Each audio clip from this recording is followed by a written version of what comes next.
panel here today. I'm John Powers, founder and chief strategy officer at Alexity.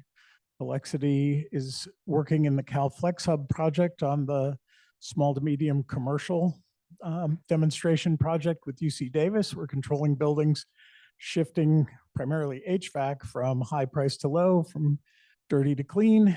And we do that with some of the stuff we talk about outside there in model predictive control and all the other stuff the lab folks love to talk about. And I think we might be the first entity to integrate with both of the popular price servers, because we're also in the CalFuse project with Southern California Edison, controlling quite a few more buildings down there, listening to a different price server. But both projects are postcards from the future. I'm an economist by training. This is better than fusion to me. I came into this industry 30 plus years ago, and I thought I would probably have to wait 30 years for fusion and 30 years for real-time prices to reach end customers. I was right for 1 out of 2. I'm still waiting for fusion, but as long as we get to play with prices, getting all the way down to the end customer, that's what we all want to see. I'm going to let the panel introduce themselves, and then we're going to limit everybody's time to about 5 minutes because we want to make this real interactive. I really appreciate coming after both of the last 2 presentations. One about the changing business models that are going to be necessary, and we'll all talk about that. And the other about the need to engage customers where they are, not where we wish they were. So I will call on Google to go first. Great. Hey, everybody. Cool. My name is Jeff Gleason, product lead for energy and security services at Google Nest. I am back up a little bit, 7th generation Californian, so it's very fun to be here in this setting. I come from a line of dairy farmers in the Central Valley, and I've thought a lot of times about leaving California, and then I come to places like this and see these views, and then I decide I probably will stay. So I went to Cal Poly for engineering undergrad, and then Davis for grad school, where I was a researcher at the Energy Efficiency Center. I think it's changed names a few times. But there was a long story passed about that landing at Davis instead of Stanford that we can talk about later after the panel, which was, I think, pretty funny. And then I went to PG&E with Adam and a few others who were in the room and worked on these programs back in 2009, 2010. And so it's fun to see them evolve now at Google Nest, and excited to talk with you all.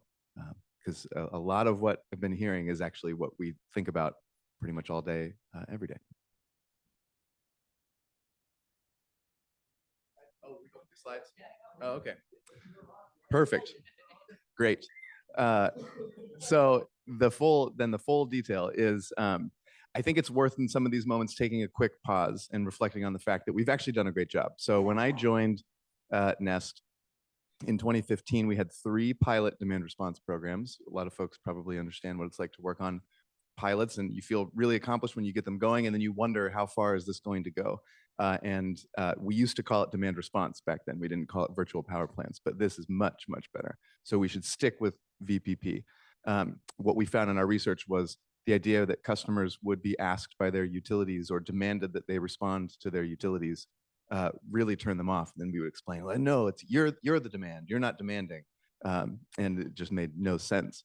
But now we're at 100 plus programs across the US, and lots and lots of folks participating and seeing real impact and seeing real benefit on really hot days, especially in some of the heat waves we've had in different states like California and Texas. We've been able to really help out. And so I think it's been great to show that these devices actually can help with provide a real peak resource, and customers are willing to participate. On the next slide, what we're finding with some of our latest research is actually echoes what Sarah just said before this, which is a lot of people are very happy to participate and would prefer to participate in these kinds of programs, and most do not.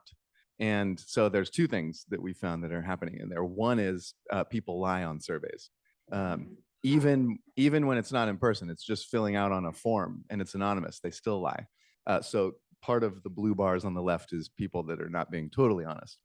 maybe they're being honest sort of with themselves. But the other gap is that we make it very hard to participate. A lot of the programs that we run are modeled off of some of the things that we launched in California for the first time, these sort of switch-based programs, many of which are still around today, where it was a pretty lengthy enrollment process. You had to fill out a paper application, you had to send it in, you had to have somebody come to your house and install a box, and then participate and kind of get locked out of temperature controls. We actually modeled, it's sort of like the invention of the car. It looked like the first horse and buggy. Then we modeled smart thermostat demand response. We're like, well, it better look like those switch programs. So it's a really long application process. Maybe you should have somebody come to your house to check it out. And so we've gotten better and better, I think, but we make it pretty hard to find them. We make it a little hard to understand them. It's not uncommon for a demand flexibility program to introduce itself to customers with 3 different names. Like, welcome to the Nest Rush Hour Rewards program from utility name in their demand response program name. And we all sit in these rooms together, all of the utility partners and us, and we all laugh about the fact that we can't get around that. Like, we all agree it would be better to not use any of those names, but there's just so many challenges. So getting better there too. There's a lot more that we can do. We'll talk about that as we go. So on the next slide, we are seeing that you can actually make an impact here, and that people will, especially at scale, drive this VPP industry to actually be a pretty compelling resource, we think. But it only matters if customers care and are willing to participate. But what we just talked about, and I think we'll continue to talk about on this panel, is they actually don't care. And we can try our best, and we're not going to make them. But there are some great ways to make it very easy, make sure they understand what they're getting into, and then provide just the very right amount of feedback along the way to make them feel very good that they've made the right choices. And so if you go to the next slide, we launched something a couple of years ago called Nest Renew. And what we found is that you actually can make it very easy for people to join, and that it is true, if you make it easy, that most of them will do so.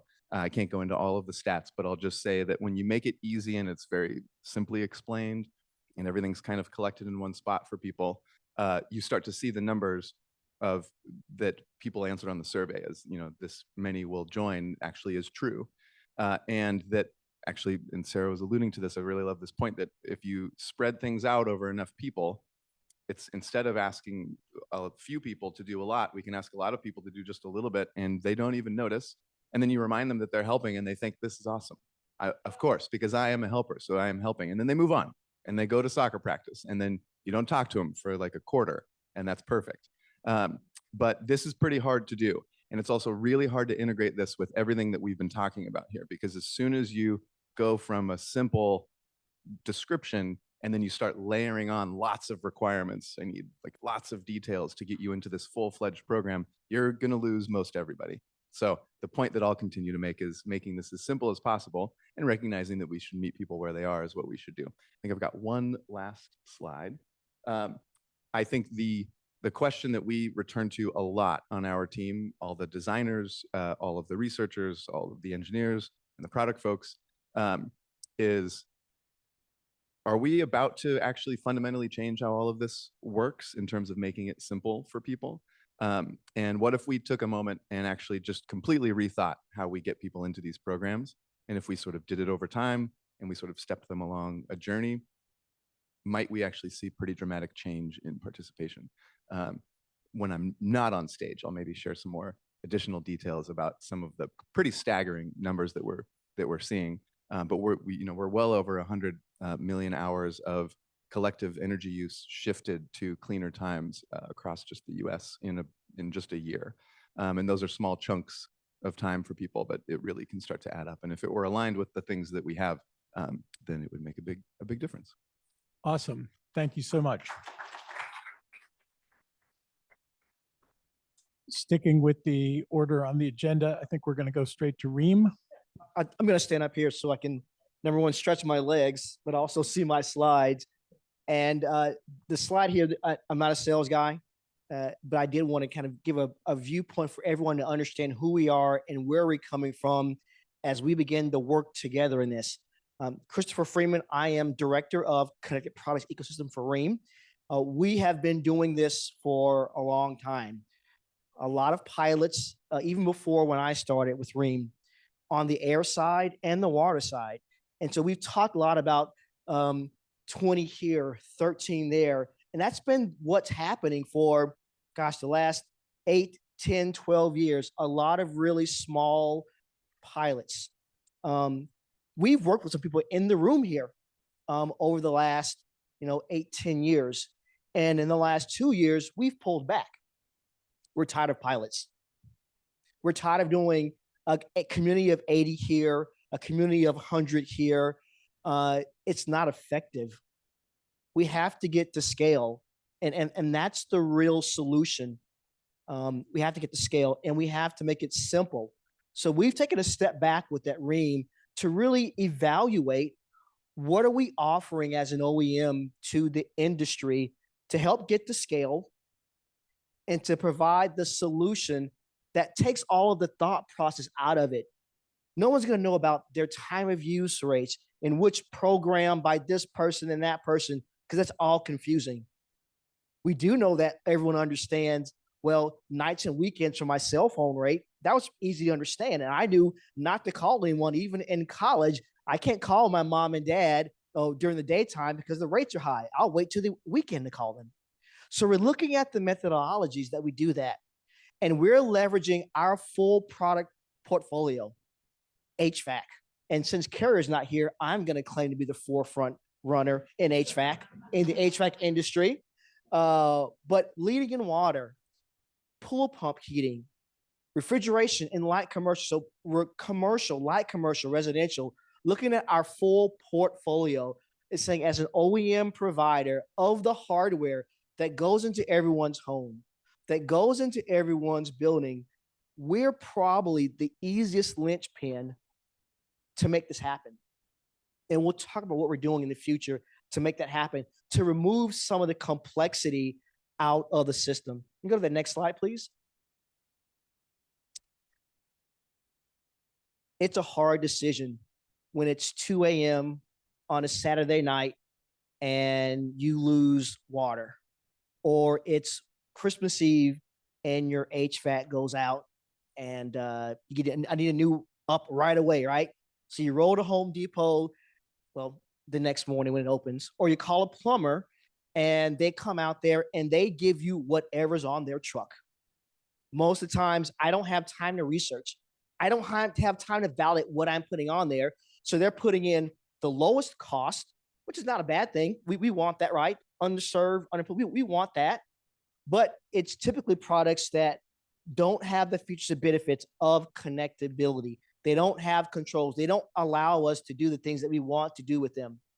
We are looking at methods to remove that thought process from the homeowner, from the plumber installer, so that all the products that we are offering are best price in industry.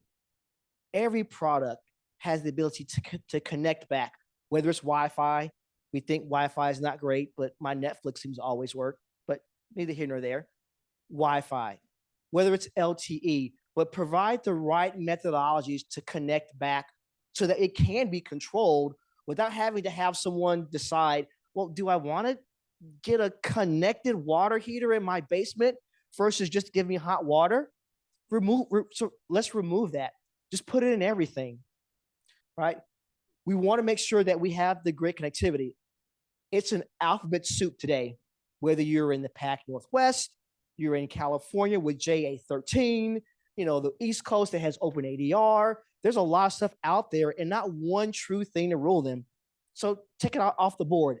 Every product that we offer should have the ability to connect whoever it is, no matter what utility, no matter what aggregator. Again, remove that discussion point out of the product. So now the utility can decide, well, we want to put a UCM on there for a CTA 2045 module. Or if this utility says, well, we want to use Wi-Fi. Or even better, hey, we're suddenly low income. We want to put on LTE, so that removes the issue. Again, provide everything. Energy storage, that's a big thing. The one thing that people are going to stop and stand and say, I don't want to do this, is when they have discomfort. Does anyone know how a water heater actually works and when it comes on? one person. Does it? Okay, I knew you knew. All right, but most people don't really know in the home. But we want to provide that added value because that gives them a reason to connect the product, energy storage, app features, Wi-Fi. Those are the things that would really drive everyone in a simplified way to say, hey, I got hot water, I have cold air, I have no reason to be against what I'm doing. So next slide here, the last slide. This is the tech slide. Everyone sees this slide. I won't spend time on this one, right?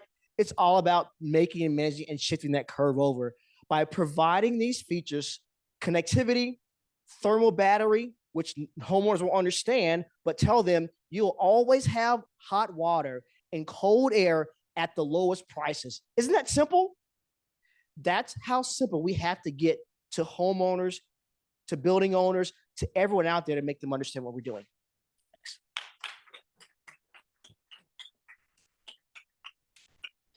Take it away. Thank you. So I will stand as well. And I'm standing in for a colleague, Boaz, who could not make it today. So bear with me if I have to look at the slides a little bit. I come from a different perspective in the industry. So large buildings, big buildings that have a potential for big impact and a lot of energy use and a lot of demand. And I'll share a little more about that on the next slide. But this is an example of about 1.2 megawatt hours of energy storage brought in through a 3-foot wide corridor in a 1950s era iconic building. And it's the Beverly Hilton, and it serves the Waldorf Astoria. If you've ever watched the Golden Globes, that takes place right above that ceiling there. I think another notable thing that you'll see in here is there's no fire suppression system. It's because it's not lithium batteries and it's water. So we use ice as a phase change material. So it's completely safe, using perhaps one of the most abundant materials on Earth, H2O, which we all are mostly made of. So if you hit the next slide. So I'll give you 3 numbers here: 1/2, 3, and 1. So half of the load on the grid is approximately HVAC, right? You pointed that out a second ago. It's a big deal. It's a big impactful deal. And if we have the need for speed, there's one point of contact to the HVAC. In large buildings, it's a chiller. It's a big, giant compressor set that makes cold water, it circulates throughout the buildings or campuses like this. So one single entity, one single product or a piece of equipment can make a huge impact. Now, the middle slide may look familiar. So about 3 gigawatts of potential in all HVAC load. And now part of that slide, and it's a little busy, but as you go up this middle little bars there, you'll see kind of a price of what it takes to make that happen. So that's one of our challenges. I'm going to talk about that in a second. Now, the last part is 1%. So I pointed out there's no fire suppression or anything like that in there. 1% is energy storage in C&I. So we're talking about shifting loads. That's a big impact. And if we only have 1% that's impacted today, why is that? Well, it's environmental and programs. So batteries, and my ask of everybody when you're putting slides on and talking about storage, please don't call storage a battery, call it energy storage. There are different types of energy storage out there. Okay, next slide. So there's 2 types of assets. One type of asset we're talking a lot about today is stuff that people buy, whether it's a thermostat or an electric vehicle or refrigerator. You just talked about the convenience of a water heater. You need to have it working. But when we're making efficiency or demand response, it's a little bit of decision making in there. And then there's the other type of assets that are grid participation. Storage is clearly grid participation. Nobody's going to rush out to put something that helps the grid on their own because we want to help. We're altruistic to help the utility. Just doesn't work that way. So these types of assets are for everyday baseload, predictable, reliable, measurable.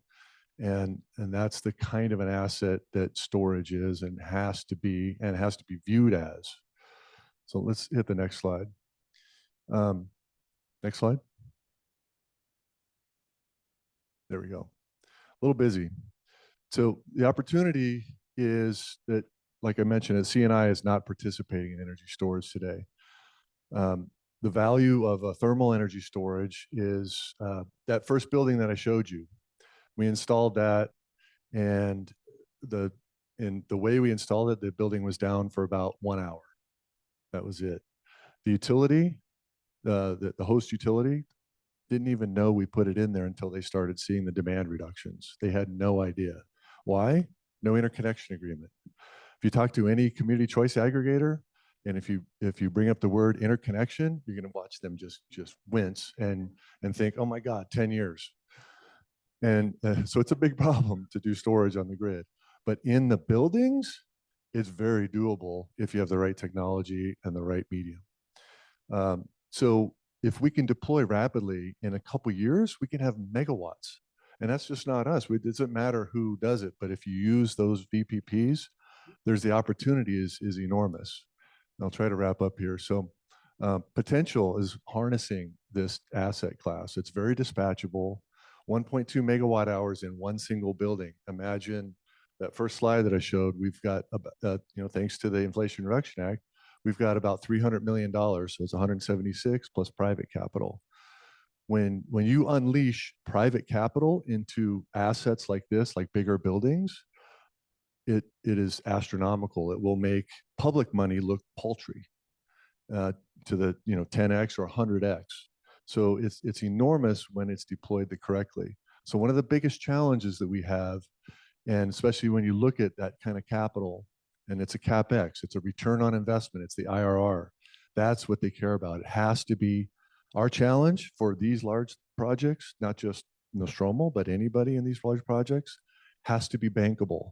So if we're looking at rates that don't give us confidence, or a banker behind it, no matter what program you use, there's a banker or an analyst somewhere who's going to say, I need to make sure I have confidence that my investment is going to get a return on investment in 4 years, 5 years, 10 years, or whatever that, so that money keeps coming in and they have confidence in that.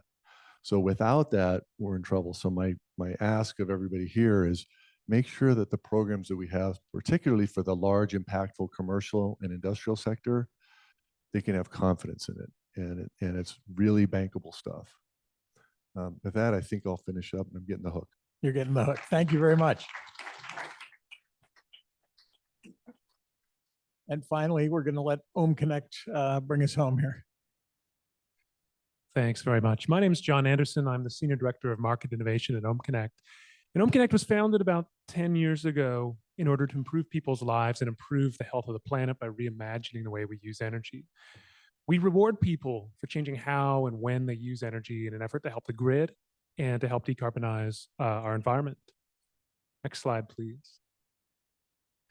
And our growth story is really one of where are smart meters in the United States. We got our start here in California, participating in programs like the demand response auction, building up a customer base. I wouldn't be surprised if some of the people in this room were among our early signups, and pushing eastward as the business has grown. We became a retail provider in the ERCOT market in Texas in 2021, and most recently spun up our DR business in the New York ISO market and in utility programs in New York as well. We look forward to lighting up more states on this map as AMI continues to become ubiquitous, and just as importantly, as data sharing platforms continue to come online throughout the US. Next, please. We found it really important to engage our users in a fun, gamified experience that makes the otherwise very dull and boring process of saving energy exciting and rewarding. So some of the things we've done are found ways to encourage people to take deep reductions, consistent reductions by building streaks, by connecting more automated devices to our platform, by engaging with their friends, and by having a marketplace in which they can earn and exchange rewards for smart devices, for cash, and for other prizes. Next, please. And as I think ahead to what do we do with this platform that we've built for legacy demand response in a world in which we move towards advanced dynamic rates? Well, if you think about it, we spent the last 10 years basically building out a fleet of households that are smart, both in terms of their energy literacy as well as their automation, and are very well positioned to save on dynamic rates. So I think there are really three key features that stand out to me of a future in which we have ubiquitous price responsive demand. And you've heard all of these already today, multiple times over in many cases. First, it's really important that the rate options available to households provide compelling incentives to enable and engage in load shift and shed. These can't be, little sums of money that we're talking about here. People, if they're going to undertake the effort, if they're going to undertake the investment, need to stand to realize significant earnings. So that might mean not just dynamic rates that address the generation component of somebody's bill, but the other components, the distribution and the transmission components as well. We've heard over and over again that success in an environment with dynamic rates depends upon automation, depends upon enabling technology, and the costs of that technology, in particular the upfront costs, need to be low so that people have a strong incentive to undertake these investments and are primed to save on rates. That also means that people are actually able not just to get the technology, but get it installed, get it connected, get it to that point, that last mile where it's able to participate in price responsive programs.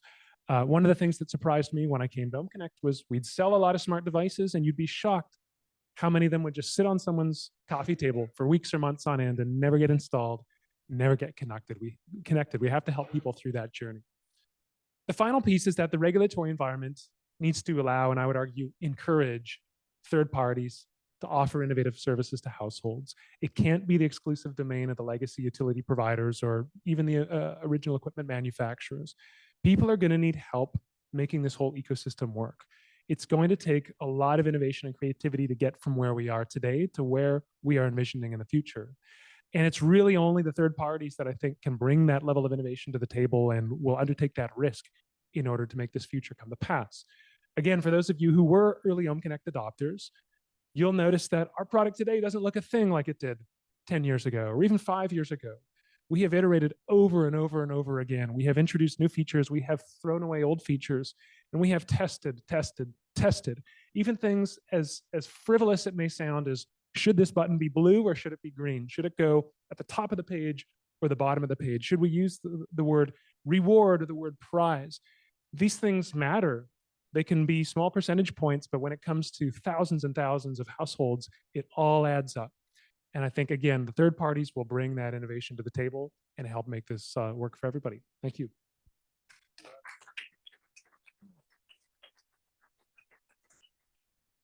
So we'll take questions in a second, but as the guy with the mic, I use the moderator's priority to throw the first question out to the panel. So a lot of us here are engaged in something called the CalFlex Hub with a set of pilot projects. I was taken by everyone's, some people's actual disdain for pilots, which I really liked. And I would characterize the most recent discussion around testing as the opposite of pilots. It's everyday testing to improve features without a utility program, without a 3-year M&V project.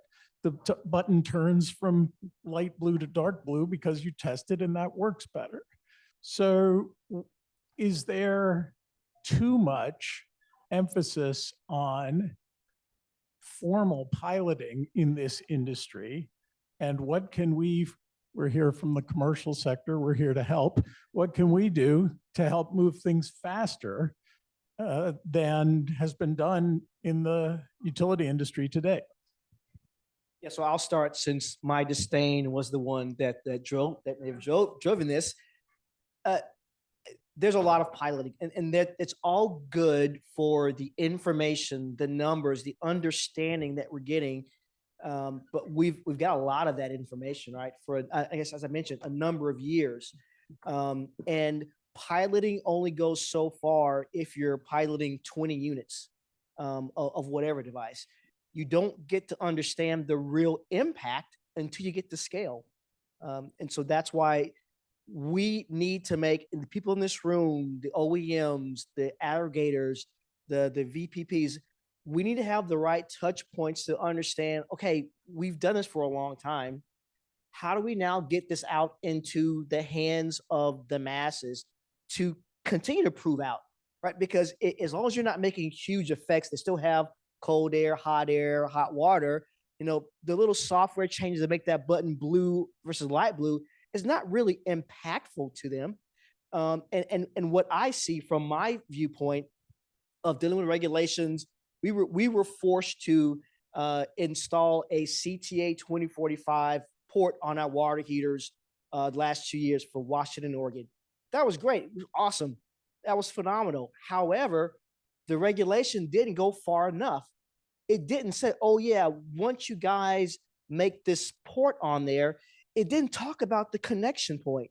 So right now, there are thousands of water heaters sitting out there in Washington, Oregon that don't do anything than what they did a year ago, because the thought site didn't go in to say, let's make sure we're going 100% of the way to do all this work to make a grid connected device and then make it connectable, which didn't happen. And so now we're all scrambling, trying to figure out how do you answer that question. And that's the thought from a pilot standpoint, got to get to that scale.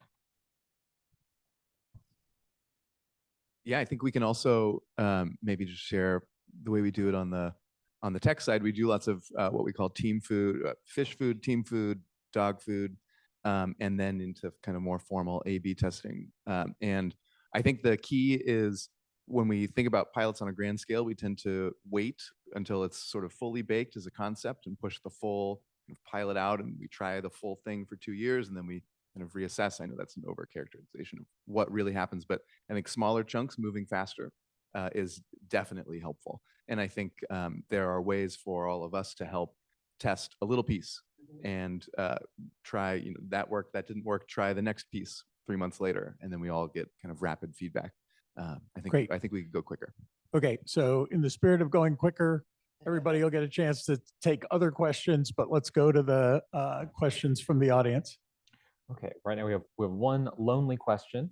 Oh, now two. What are 3 key things that need to happen to deploy thermal energy storage at scale?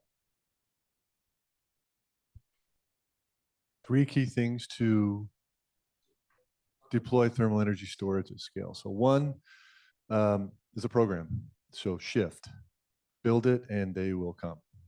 You'll have confidence in the marketplace if we have the triggers that will allow that for sort of the bankability and the surety of that to happen.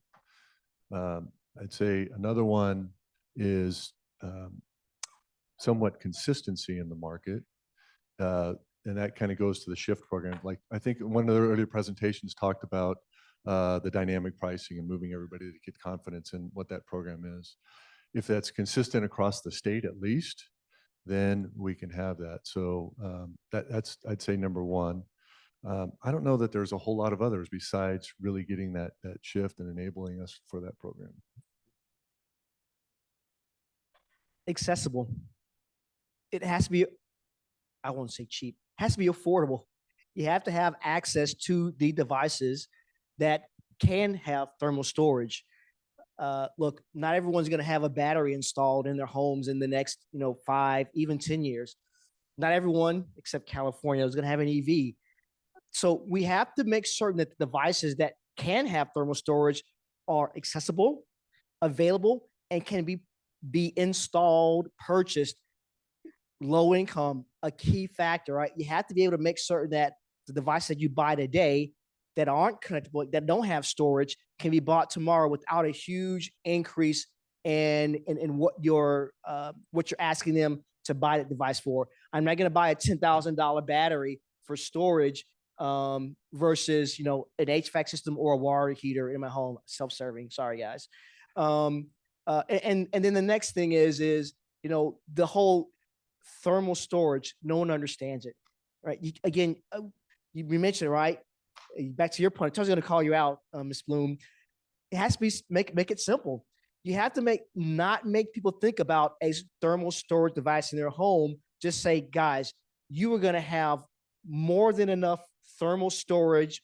I said the word. I shouldn't say the word. You're going to have enough stored hot water. You're going to have enough cold air and hot air at the right times at the lowest cost. And that's what's going to drive scale. But it can't be complex and hard to understand. Otherwise, they're going to avoid it and go with the most simple solution that they already understand.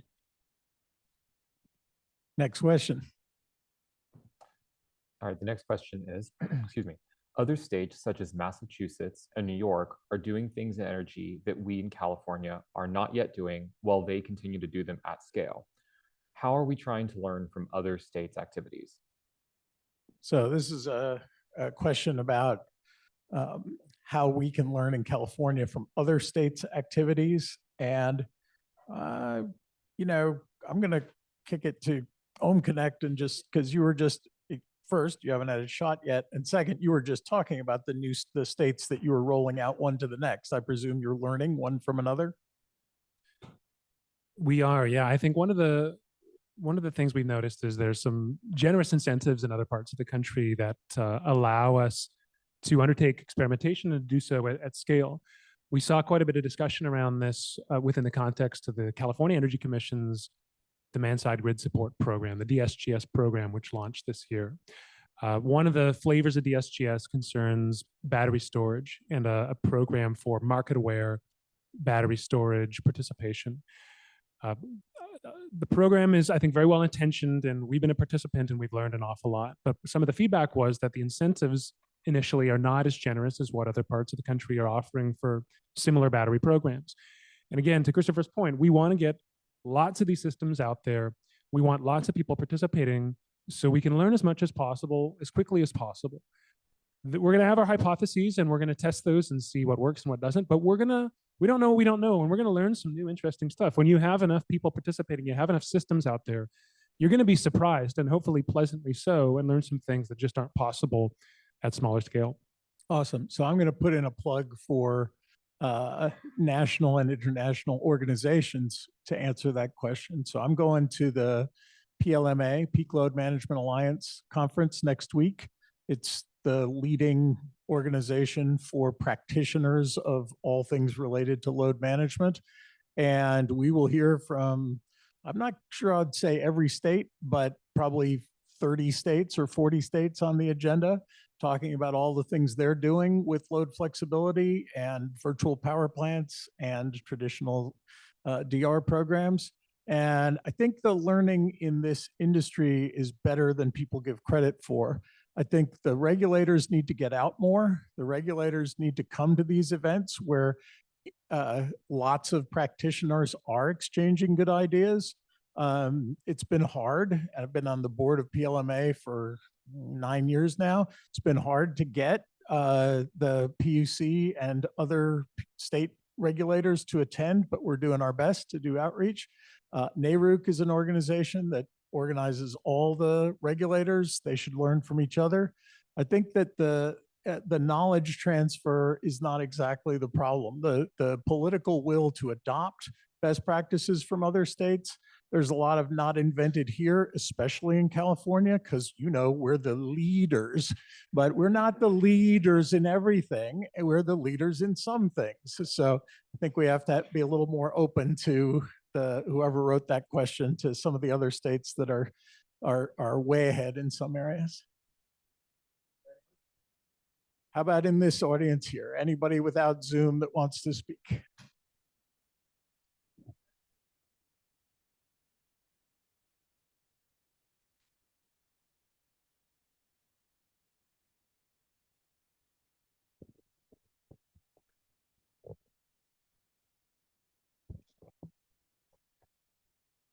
Hey, can you all hear me? Yes.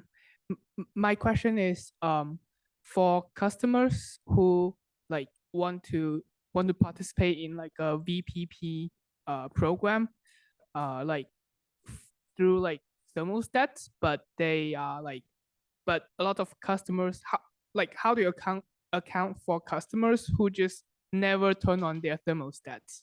Like for example, like my household, like don't turn on our thermostats for at least 8 months. So that's my question. Sure. So the question was about folks in mild climates, I think is a safe bet. Folks who don't use their heating and air conditioning very much, how do they participate in VPPs? Anybody want to take that one? Some load shift is better than no load shift. That's the simple answer. All right. You can still participate. You may not get as much advantage as if you were running it every day, all day. But from a grid standpoint, when you are using it, it's better than having nothing. I'd say for large projects like ours that are in mild climates, the energy use and the demand may go down for those bigger buildings, but still having a program around that where we can drive it down further or use the storage to shift that demand would be extremely valuable to the utility, because that's for storage, that's what it's for. I'll just add, people may not use much in the way of HVAC, but there's probably other things in the home that contribute to energy usage. And let's be creative again. Let's try to find ways to control those devices with low cost technologies so that it's really anything and everything on the table, and we're not limiting ourselves to certain technologies. Mm-hmm. Only other thing I would add is that increasingly we're seeing programs year round. And so even if you don't maybe have a cooling need, but you do sometimes use electric heating, we're seeing more and more programs for those. We're even seeing some gas heating programs in the winter. Your fridge is still running all day. Water heater, taking showers. That's all these things are in your house. They're still being used, even if it is a thermostat. That's the biggest component of it, but there's still a lot out there. And buy an electric car, then you've got something that you can shift around. I have a question. Mary Ann gets next question. Question for Chris and a question for Jeff. Can you share with how you're thinking about this dynamic pricing? Because the DR, there's been pilots, but California is kind of pushing this idea of using pricing to incentivize customers for load flexibility. Can you talk about how Ream and Google Nest are thinking about that? Yeah, I can go first. Super excited about it because I think there's a lot we can do to help. I think the challenges we anticipate are how hard is it going to be to enable as a customer, and how hard is it going to be to get your device to do the right thing, with the logic being right now we actually have a feature that lets you provide your time of use rate, and then we will help you use less during your high price periods. And that's, we've had TOU rates for a while. People don't know where to find them. They don't know what the rate is. When they see it, they're not sure if that what they're looking at is the right thing on the website. And so we just don't see people provide that. And so we're looking at some creative ways to still be helpful. So I think that connection point for a customer, I know real-time price would be a slightly different construct, but making sure it's relatively easy to say, yes, I want it, and yes, I want this device to do the following things, but kind of in a snap is what we're most worried about. Yeah, and so I would echo that. On the water side, we think a little of it as a little simpler, right? We don't really care, because once you heat the water in this big thermos, it's going to stay that way for a long time until it's used. On the HVAC side, yeah, we're in a very similar thought processes. We think it's very important to know when the rates are, but again, it goes back to simplicity, to explain back to that customer what they're doing and what they're signing up for, because the best time of use rate means nothing if my home isn't insulated properly. We got the example of the big fan with the big window, and I was uncomfortable because it was hot. So we still want to provide that information to them that we're looking to give you the best rates, but you still have control if and when you will have to do it. And it's a little more on the HVAC side than the water side, and both commercial and residential. And I'll just say on the small commercial side, from our experience on the CalFuse project in Southern Cal Edison, the ability to stay away from these 4 and 5 hour windows is such a huge benefit. The ability to be able to respond for an hour or two, as opposed to having to respond for multiple continuous hours, opens up a huge number of commercial sites. Most commercial sites are not LEED Platinum certified, very heavy buildings that can ride through with their HVAC for 4 or 5 hours. They're mostly drafty barns. And so you want a 1 or 2 hour, high price impact like we just heard in the last presentation. I just want to add, I think Beth from Olivine did a nice job of articulating this challenge that third parties are facing as we transition from a world in which we are sellers of energy services to the ISO or to the utilities, to one in which our business model becomes providing services directly to customers to help manage their energy bills. And it is a challenge. It's one we're thinking about a great deal, but I think it also presents an opportunity. And once again, it's about scale. Because I would argue there's a finite number of people that are going to sign up for ISO DR that are willing to put in the effort to understand exactly how that works, what it means, and how you have a successful experience in demand response. But everybody pays a utility bill. Everybody faces that pain point, and it's only getting worse in places like California. And so we have a tremendous opportunity in front of us to have a touch point with so many more households, provided we can provide them a service that they find valuable and make sure we're making a compelling business case for ourselves. So Cool is the boss, and she says I have to wrap up. So hit us up. Just everybody come down if they want to. Do we have a break now or later? Yeah.